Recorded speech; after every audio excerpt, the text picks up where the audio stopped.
The cool rain splashed down on the carriage roof as it turned another winding corner in the dark, quiet forest. Lord Frankenstein breathed in the crisp morning air as the carriage rattled and lurched forward. He especially loved this time of day, the peaceful bloom of morning when the forest, still shrouded in darkness, inched towards the light, the air still damp and fresh with the promise of a beautiful sunrise.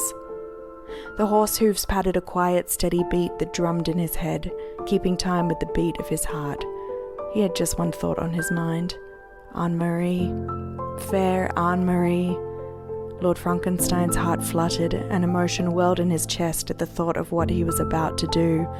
As his mind wandered, he envisions the look of love in her eyes as he kneels before her, her delight rising, bursting out of her when she sees the golden ring upon her finger.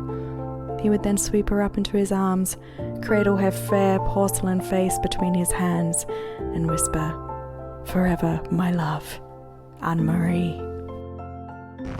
Suddenly the coach lurched, and in just an instant they were tumbling forward, careering along the wet dirt of the path. Before he could shout to the coachman, the carriage came to a thundering halt, aching as it hit the evergreen in its path. The carriage hit the ground with a forceful thud. Lord Frankenstein flung across it with a force only nature could muster, before meeting his own abrupt stop. In stunned silence, unable to move, he heard the groaning of men and the cries of horses, and it wasn't until the forest had gone quiet that he felt the raw heat emanating from his side. His fingers traced the side of his ribs until he felt the earthen tree root penetrating the flesh beneath his arm, deep within his chest. As the pain washed over him and his breathing became more shallow, he let his head fall back to see the morning sun creeping across the sky, and in the morning clouds he saw Anne-Marie's beautiful face. And with his dying breath he whispered, "Forever, my love."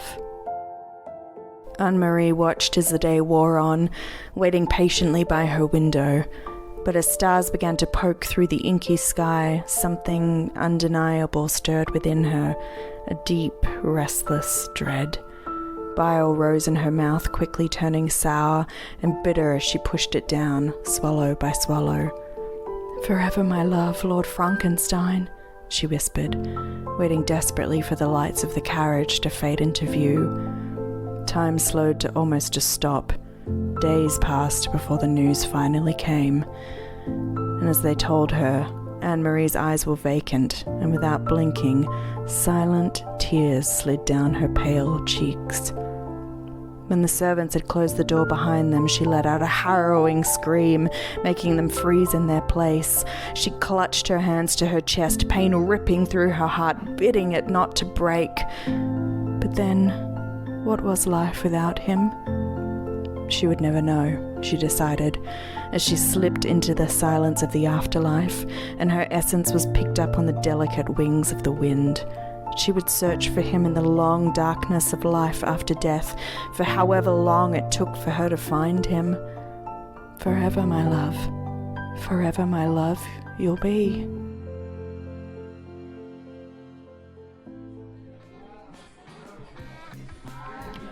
Sam chugs another mouthful of his American beer, the only reminder of home in this strange place he's come to know as his temporary address, the US Army base in Darmstadt.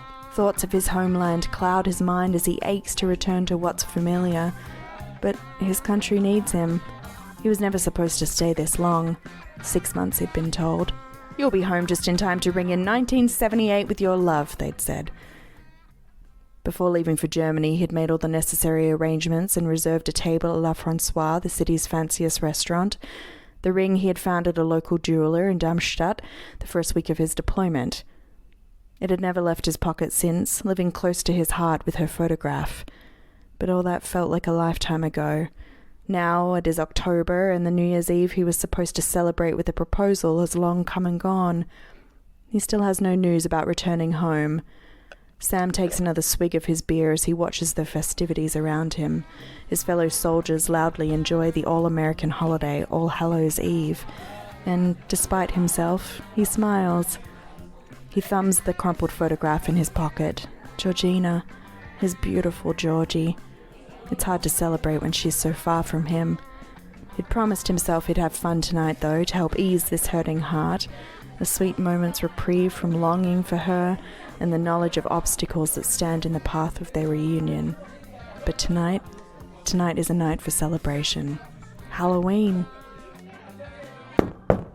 Suddenly, a loud rapping is heard at the door, startling the partygoers over the booming radio. A message from the captain is delivered. Shut it down, ASAP. A disappointed booing erupts from the party, and the messenger hurries out the door. And Sam suddenly remembers the castle is not far from their base, and without thinking twice, he shouts over the noise. They can continue the party at the castle. Soldiers cheer as they quickly pack up, and Sam's pleased with himself for coming up with the idea. He pushes away the alarming thought that they've just invited themselves to Frankenstein's castle. The place is renowned for being haunted, not only by Frankenstein's infamous creature, but also the tormented ghosts of the family's cursed past. After a brisk walk in the chilling midnight air, they can see the castle towering ahead of them. The place is eerily quiet, and all that can be heard is the heavy footsteps of soldiers' boots. As the partygoers and soldiers pour into the castle, a shiver runs down Sam's spine. This place is definitely the ideal setting for a Halloween party. The air feels damp and cold on his throat, and in his lungs a quiver of something, fear, slinking its way up the back of his neck. Sam realizes he's sweating, the sickly sweat of fear rather than exertion. He touches the crumpled photograph in his pocket. Sweet Georgie, how I wish you were here with me. Sam startles when music suddenly bellows through the radio. People laugh joyously as they drink and dance. The castle's stone walls bounce the sound perfectly, the entire castle becoming an ethereal and creepy atmosphere of devotion to the night's celebration. Sam joins the festivities, but he can't shake off this disturbing feeling that's gripping him. He pats his pocket again, reassuring himself that Georgie's photograph and the ring are still there, trying to find peace by remembering her soothing voice. His heart aches for her touch. He knows she's waiting for him, but for how long? The thought almost breaks his heart. Sam feels a gust of wind prickling his neck, and he turns around. At the top of the staircase leading to the tower, he suddenly sees her. Georgina? But it can't be. When he blinks, she's gone. Who was that girl? He pushes past the dancing soldiers and wilting macabre-dressed partygoers, making his way to the staircase, rushing to find her. With only a few steps, he's reached the top of the stairs and enters the tower. The space is empty, deserted, with nothing but a small bench next to one of the windows. Sam is suddenly overwhelmingly weary. He sits down on the bench, surprised to find it slightly warm, as if someone has just been sitting there. He looks out over the forest, still shrouded in darkness, and at the horizon he can see the first glimpse of morning. As he drinks in the rising light, he closes his eyes. He sees Georgie in his mind, reaching for him. His heart swells as he thinks of her. God, he misses her. Sometimes he feels like he misses her so much he could just... Suddenly his heart is struck by an intense pain, ripping through him. He cries out, clutching at his heart in agony. He falls off the bench onto the hard stone floor. The ceiling spins around him and his heart races. A vile stench of mold and something rotten, something dead, reaches his nose. He has barely the strength to turn to his side before he vomits. Again, the pain rips through his chest, and he cries out, screaming in agony. As he struggles to breathe, the pale apparition appears before him, silent tears sliding down her cheeks. Her angelic but cold eyes stare into his, transfixing him in their gaze. His heart is full of fear at the sight of the ghost, yet he's enchanted by her beauty. Georgina, he splutters, a wet warmth washing up his throat. He knows it isn't her, yet she feels so familiar. With difficulty, he slowly wipes his mouth and sees the crimson blood drip between his fingers. The apparition looks down on him, love sparkling in her eyes. Forever, my love, Lord Frankenstein. At once she is upon him, her deathly cold fingers reaching into his chest and cradling his heart, the vile smell of death once again filling his lungs. Outside awaits the peaceful bloom of morning, when the forest and the castle, still shrouded in darkness, will inch towards the light. As the first strands of sun begin to weave through leaves and branches, she takes up his spirit to join hers, as the slow thumping of his heart fades out.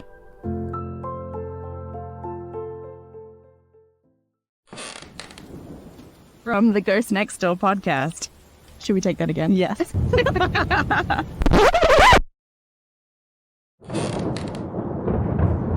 This is Sally Čačič and Sara Mattsson from the Ghost Next Door.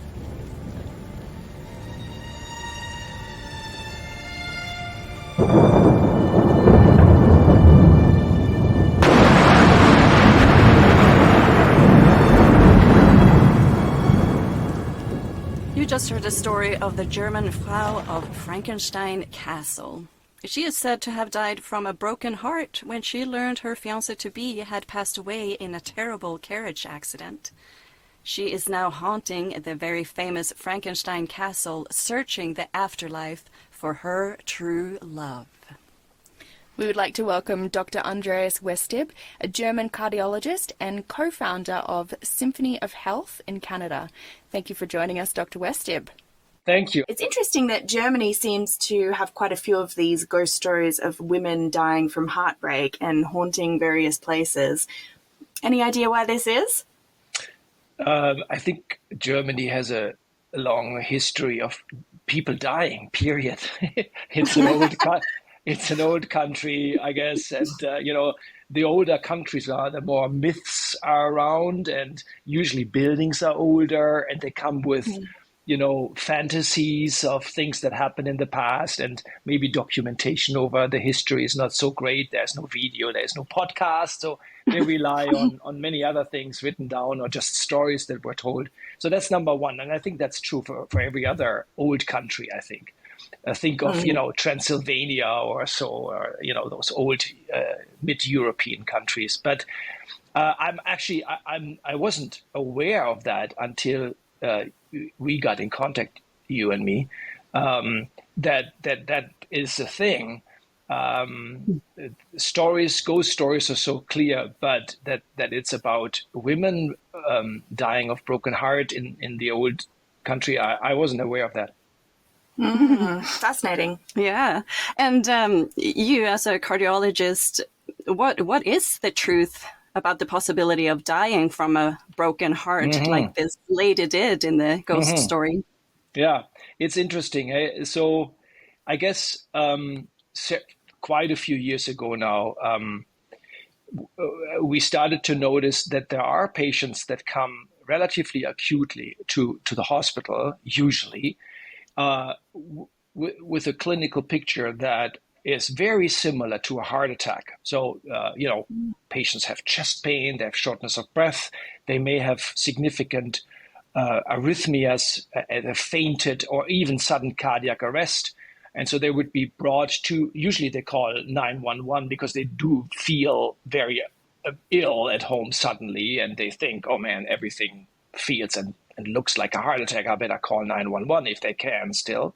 Or if they fainted at home, family would call 911. They come to the hospital, and we would initially all think, oh yeah, this is a heart attack. It's a heart attack as in an occlusion of one of the main arteries around your heart, suddenly reducing blood flow to the heart muscle, and the heart muscle starts to die. That's what a heart attack is.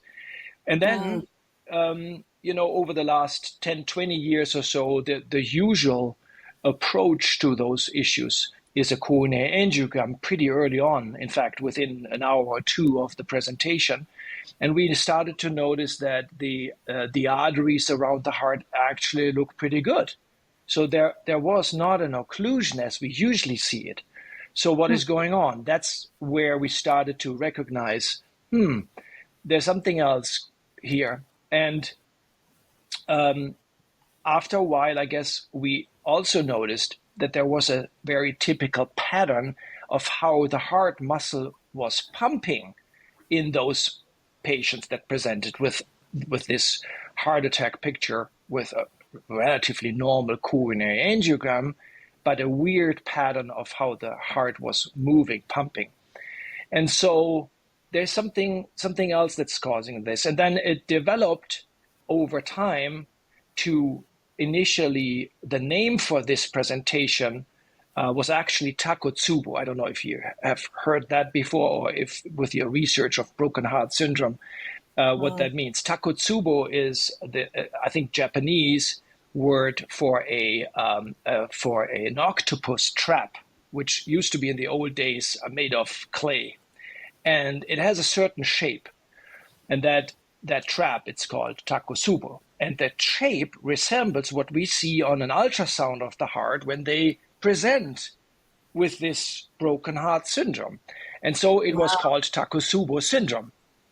And then over time, trying to figure out what is the reason for it, turns out that there are theories, and we're still not absolutely certain, in fact, to this day, what's causing this. But it seems that a very high stress hormone level is probably responsible for this presentation, whether it's a spasm of the arteries, whether it's a direct damage to the cells, we are not quite sure. So from this Takotsubo then, we also started to call it stress-induced cardiomyopathy. And from there, we noticed, wait a minute, who is actually presenting here with this Takotsubo? Man, it's often elderly or middle-aged or elderly women, not so much 20, 30 years old. And in my experience, really, it's more like 50, 60, 80 years old. And it seems that something acutely stressful happened to them. So I give you guys an example. I had a patient that presented, she was in her 70s, fit otherwise, and she was going for a canoe trip with her husband. I don't know, maybe on Glenmore Reservoir here or somewhere. I forgot now the details. And her husband almost drowned. And that stressful event caused a stress cardiomyopathy in her. And she came to the hospital. And I think that's where this broken heart syndrome actually then comes from, that we really have something that resembles an acute stressful event. Your partner dies, your partner almost drowns, or any other a stressful interaction with family members or with a neighbor, or a car accident, or whatever this acute event was. That's where this now comes from. And so we can call it the broken heart syndrome, or stress cardiomyopathy, or Takotsubo. So then this story about the lady dying from a broken heart because she experienced this traumatic event of her soon-to-be fiancé dying isn't far-fetched. That's not far-fetched at all. I mean, it depends maybe a little bit. We don't see that in the younger people. We also don't really know why that is. It is usually middle-aged to elderly, and it's primarily women. I don't think I actually have seen a broken heart syndrome in a man, to be honest. I may have forgotten that. But so it is more, it seems to be clinically at least more in women. So yes, it is possible that, in the older days where there was, or maybe even 20, 30 years ago, where you weren't aware of this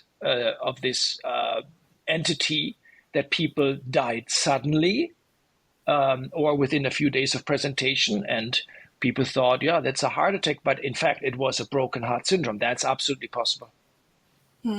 Fascinating. So do you treat it in a similar way as you would treat a heart attack, or how do you treat it? Yeah, we basically, the initial assessment in Emerge, let's say patient comes in with EMS, is basically the same, because up to that point, we don't really actually know, is it a broken heart syndrome, or is this now like just a classic heart attack? So we treat them very similarly. If they develop heart failure, we treat the heart failure. If they develop arrhythmias, so funny rhythms that could be potentially life-threatening, we treat those the same way. And then usually patients, if they present relatively acutely ill, they get an angiogram. And we have here in Calgary, we have 24/7 provision of an invasive coronary angiogram and angioplasty. It's a part of the Southern Alberta heart attack system, so to speak, or treatment. So they get it no matter what the time of the day is, or whether it's weekend or holiday. We can do that within a very short period of time. And then we see, is it actually a classic heart attack where there is an occlusion of the artery? If that's not the case, and the presentation fits, and maybe if early on we see on an ultrasound this pattern looks typical to this Takotsubo trap, then we have the diagnosis basically. But we basically treat them the same way. Maybe if they recover well and then they're being discharged, maybe the longer term treatment for the first year or after the first year is a bit different. Because, for instance, if someone presents with a heart attack picture, a typical heart attack, we give them blood thinners for at least a year, 2 years, 3 years, antiplatelets, we call those, like aspirin and super aspirin, so to speak. And because we think that, a blood clot within the arteries was responsible. But for this broken heart syndrome, we wouldn't necessarily do that, for instance, because there was no blood clot in the artery. It's the stress that caused the heart muscle to get haywire. And so the treatment might be a little different going forward. But if they had a pretty bad damage to the heart muscle from this event and they are left with heart failure, we would treat them the exact same way. Mm-hmm. Yeah, wow. We've heard that it can be common for people who experience typical heart attacks and need to be resuscitated to claim that while they were dead, so to speak, they had experience with the afterlife or even loved ones that had passed. Have you ever heard of anything like that? I have not, but I do think that those stories are there as well. And patients report strange things, during those minutes or half an hour or so of resuscitation. That's I think that's a thing. I'm not sure that we know why that is. The mind is a powerful thing, hallucinations to illusions to dreams. So who knows what's behind that? But I wouldn't be surprised if that's also real, right? It's a mix of memories and, déjà vu type things. It's hard to understand what the mind is doing in certain circumstances. But the experience is real for the patient. Whether that means anything is another question. That's a very science-based response. Yes. Yeah. Yeah. And speaking of science-based, in our last episode, we interviewed a priest about their belief about ghosts as their role as a spiritual leader. Mm-hmm. As a doctor who have your base in science, we would love to hear about your belief about ghosts and people walking again after death. Mm-hmm. Okay, yeah, it's a very interesting topic, I think. I certainly believe in science and the physics as we know it. I think I rely a lot on that. But I also recognize that our science, and if we think about maybe the biggest mystery on Earth, let's say, is really our universe still. Lots is explained on Earth, climate change, weather, the materials, the atoms we have here on Earth. Everything is pretty clear. The solar flares, what they do to our atmosphere, and what the ozone hole is, and all that stuff. That's pretty clear. But if we go beyond that, we start to struggle a little bit already within our solar system, and then certainly beyond our solar system, our galaxy, and then intergalactic space. The size of the universe, the observable universe, and then what's beyond that, there is lots of mysteries still. So bringing this back to our day-to-day life and what we believe in or what we think we know or not know is that there is probably energies between spaces of atoms or particles that communicate with each other that we still don't really understand. And so whilst I don't believe that there is a person like that is half transparent and she floats through my room and that's someone I loved or so, I don't believe that. But I do believe that there are energies or particles electromagnetic waves or whatever you want to call it, that we still don't really understand or don't really know that they are there, but they could interact with us, with our brain, with our body, and with what we do even. And our actions may also then influence that particle on the other side of, I don't know, the room, of the other side of that black hole or the end of the universe. I don't really know that. But again, I think that, of course, the mind is a powerful thing. And so for me, it's more like whatever you can create in your brain is what you see and what you feel and what you a sensation you have, a cold breeze coming through, or man, I felt a vibration. This can all be internally, right? This is all created by your brain. It would be more likely like that. That's how I see it. Thank you for that response. Fascinating. Yeah, it was wonderful to meet with you today, Andy, or Dr. Westib, and have you share some of your expertise with us. We learned so much about broken heart syndrome and how that relates to this fascinating ghost tale. Yeah, thank you a lot for joining us this early morning. Thank you. I appreciate it. It's an honor to be invited to that. It was great. Lovely. Thank you for listening to The Ghost Next Door.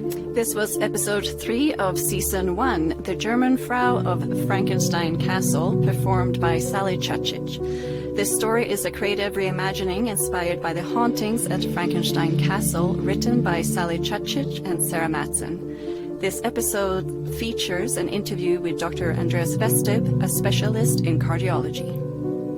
You can find us on YouTube and all of your favorite podcast platforms. You can support us by subscribing and follow us on social media at Ghost Next Door Podcast. Our next haunting episode will be released in February 2024.